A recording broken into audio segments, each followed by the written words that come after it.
Hi friends, my name is Chaitanya Patki and welcome back to my YouTube channel. Before I start the analysis of this historic game, I would just like to say something that in the 1990s, actually in a 50 over game, if most of the fans who are now 35 to 40 years of age, 25 years ago they were in their teenage, 270 to 80 score was like 350, 360 in an ODI game. But see how time changes, how bad technology is getting improved, and the T20 has just completely changed the landscape of cricket. This is one of the historic games in the history of cricket, and now with the virtue of this great run chase, South Africa holds the record for highest successful run chase in ODI, which they famous game of 2006 when they chased down 438 game, and now they have chased down 259, that also with 7 balls to spare. So congratulations to South Africa, and hopefully they carry on their momentum just like this. I think an ICC trophy is around the corner, hopefully not the next T20 World Cup, which I certainly hope that India should win and will win, but the next ICC tournament South Africa are well within the chance, because we have to give credit to West Indies as well. They played their part in this game, but excellent overall hitting, great entertainment for the crowd, and that's what T20 cricket is, So in this historic game was taking place at SSP Stadium in Centurion. South Africa won the toss and chose to ball first, as is the norm in T20 cricket. Brendan King unfortunately couldn't replicate his last game's heroic. He just scored 23, but that of 8 deliveries. In this game he was out for 1 of 2 when Parnell dismissed him. Kylie Mayer showed one and all that why he is known as the heir apparent to Chris Gayle in the Caribbean cricket circles. 51 of 27 deliveries with a blistering strike rate of 188.89, which includes 4 maximums and 5 boundaries. He was eventually undone by Marco Jansen, but one of the most fantastic innings, and it set the tempo for the West Indies. Then came, after the dismissal of Brendan King beforehand, Johnson Charles. Indian cricket fans painfully know who Johnson Charles is. He was one of the chief architects of West Indies' historic semi-final victory over India at the Wankhede Stadium at the 2016 Cricket World Cup.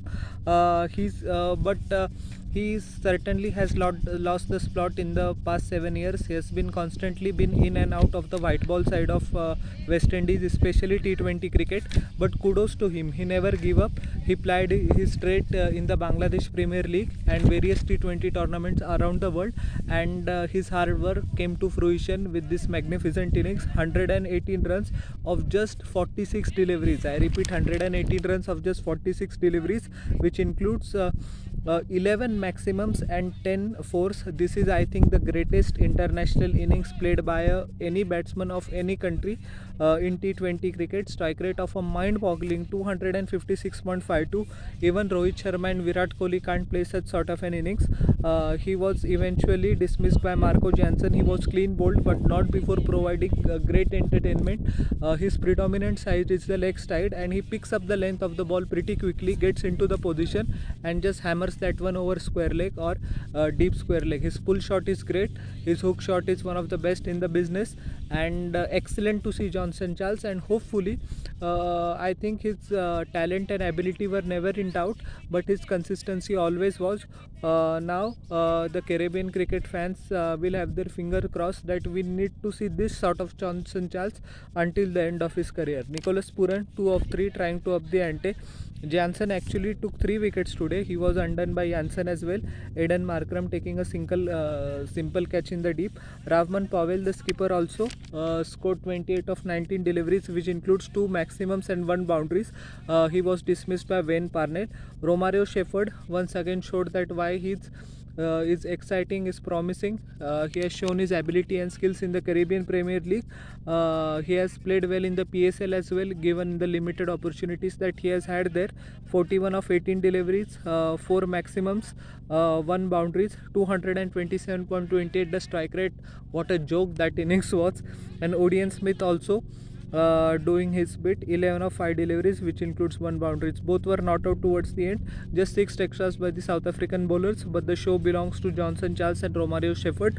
Wayne Parnell in 4 overs gave away 43 runs, was very expensive. almost 11 per over, took 2 wickets. Aiden Markram bowled his off spinners. Given the circumstances, his figures are very respectable despite the fact that his economy rate was 11. 2 overs gave away 22 runs. KG Rabada in 4 overs gave away 39 runs. He was absolutely annihilated at the top by Johnson Charles. Jansen, despite the fact of taking 3 wickets, gave away more than 52 runs, so 13 per over, which is not acceptable in this day and age. Sisanda Magala, the worst experience he could have had and the worst bowlings in his career. 4 overs gave away 67 runs. And Tabriz Shamsi, 2 overs 33 runs. He was took to the stands by Johnson Chance. He actually gave equal treatment to everyone. South African bowling figures weren't inspiring. Now came the chase, and many thought that South Africa were done and dusted. How many can they get to reduce the margin and to turn this rout into a respectable defeat? On the contrary, the Quinton de Kock, the great Quinton de Kock that we know, had other ideas. See, when Quinton de Kock is in full flow, he's, I think, the best T20 batsman in the world. He's better than Virat Kohli, he's better than Rohit Sharma, better than Warner, better than ABD as well, because the kind of stroke play that he is, and he exhibited his full range. Not only is predominantly a leg side player, but his offside play has also improved by leaps and bounds, and we knew why. 100 of just 44 deliveries at a strike rate of 227.27. Virat Kohli hit your hearts out. 9 boundaries, 8 sixes, and his first over, actually, if you remember, in the last game, Akil Hussain got him for a first ball duck, and today he was a man possessed. I think he had no choice as well, but the way that he executed his shots, especially over the leg side, the cow corner and deep mid wicket area, was a sight to behold, and he just didn't try to smack it. He timed the ball very beautifully, so that is a very rare talent to have. He was eventually undone by Raymond Refer, with Nicholas Puran taking a catch in the deep, but salute to Quinny. Johnson Charles followed up by Quinton de Kock. REEZA Hendricks also, we have to give him due credit, 68 of 28 deliveries. I think he is one of the most underrated batsmen in South Africa as well as T20 cricket. Never got the respect that he deserved. Due to Temba Babuma, he was not getting the chances as well, because Temba was the captain. But man, what an innings he played. His cover drives were absolutely A1, reminded of prime Sachin Tendulkar and Ian Bell, the way that he plays the cover drives, and he was good off his pads as well. He has a wristy flick, which is a very unlike South African and Indian tried to have. But anyways, he played magnificently well for his 68. He was undone by Powell. Riley Russo did his bit. We can't blame him that he didn't play a good innings or a long innings, because the requirement was that from the first ball he had to go. He just hit 2 gigantic sixes, the view, and a boundary as well at a strike rate of 400. He was dismissed by Odion Smith as well. David Miller, 10 of 10 deliveries. Jason Holder took his wicket, with Romario Shepherd taking the catch. 1 boundaries in the innings of David Miller. Markram, the skipper, was not out of 38 of 21 deliveries. 4 boundaries and a massive 6 ensured that South Africa crossed the finish line without any jitters. And Heinrich Larsson, 16 of 7 deliveries. So we saw the Heinrich Larsson that we saw in the third ODI. So 11 extras, which included 10 wides and a no ball. South Africa chasing down 259 in just 18.5 overs at the loss of 4 wickets. Let that sink in. So absolute carnage by South African batsmen, especially Quinton de Kock, and Lucknow Super Giants will be hoping that this Quinton de Kock turns up for them in this edition of the IPL. 2 overs 33 runs from Akil Hussain. His just Quinton de Kock didn't let him settle in the first over, and his length was haywire throughout his 12 deliveries. Cottrell 1 over 29 runs. If Indian fans remember, Tewatia hitting him for 5 sixes. When Sheldon Cottrell bowls well, he bowls well. When he doesn't bowl well, he's absolutely all over the place. Jason Holder also in 4 overs gave away 48 runs, 12 per overs. He will be very disappointed with that sort of figures. He takes very much pride in his bowling, and yeah, but that was that sort of a day. Romario Shepherd also 3.5 overs, 44 runs, no wicket, 11.48 his economy run rate. Odion Smith in 2 overs gave away 36 runs, 18 per over. Raymond Refer 4 overs, 42 runs. Everyone is going for about 10 per over. Odion Smith 2 over 36 runs, actually 18 runs per over. over, not acceptable at all. Refer 10.5 per overs, despite the fact that he took the wicket of Quinton de Kock. And Rahman Pavel, the skipper, 2 overs 27 runs 1 wicket, he also went at 13.5. So carnage, mayhem, destruction, whatever adjective you want to give to this T20. But as I said at the start of my video, this is the nature and this is the potential that batsmen have in T20s these days. And I think the game should be evened out a bit in the favor of the bowlers.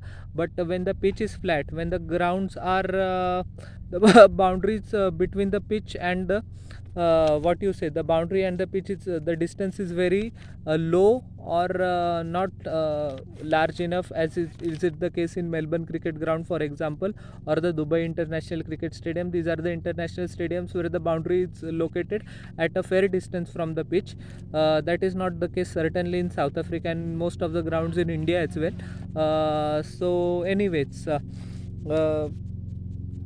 how much carnage are we going to witness, and will the day come that a team can score 300 in T20 overs in international cricket? Who knows? South Africa has the potential. Unfortunately, I won't include India in this list right now, but our batsmen do carry that bet. It is just a matter of execution, and England can do that. So anyways, how did you like my analysis of this historic game? Please tell in the comment section below.